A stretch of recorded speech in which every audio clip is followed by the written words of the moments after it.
Hello everyone, and hello, you come to our group presentations of interviewing a manager. So can you describe a word or organizational culture that you apply to your employees? I don't micromanage, which is maybe contentious in today's business environment. But because it's a startup, most of our people are driven and they're very good at what they do. You don't need to, step on their toes, so to speak, every couple of hours. You give them the task, and if they don't get it done, if they don't produce, then maybe you talk with them. So what kind of leadership style do you usually go for?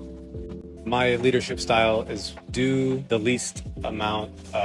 cause the least amount of resistance. So I want to help them, I want to guide them, but I don't want them to feel like I'm on their shoulders or on their back or anything like this. So if a team member is underperforming, what steps do you take to improve their performance? If a team member is underperforming, I first just talk to them, ask them if there's anything going on, anything that we could help with, or if they don't understand something. Basically, just the first step is always communication, right?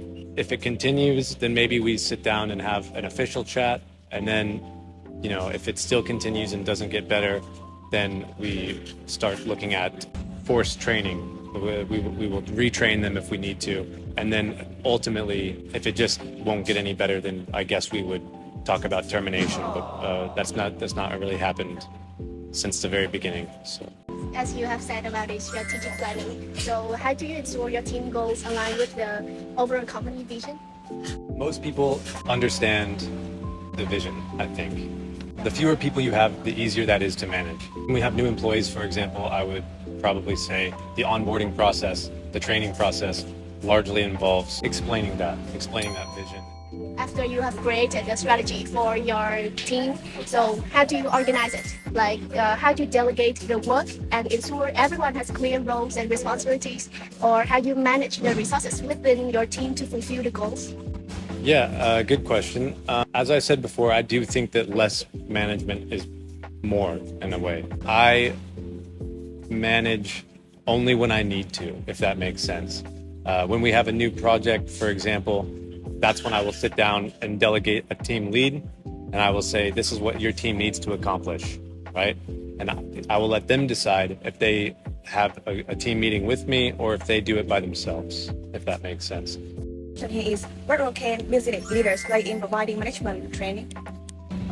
I would say the first most important thing would be leading by example. To manage your employees the way that you hope you would be managed in the same situation. And I think when those employees become ready to do that, I think they would do the same.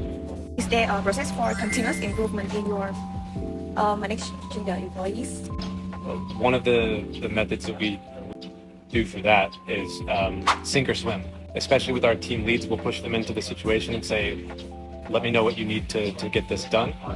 And usually they do very well, and sometimes they don't. And when they don't, that's when we train them on how to approach that next time or moving forward. So in your career, what was the biggest problem you had to solve, and how would you plan to deal with it? I've never had a problem.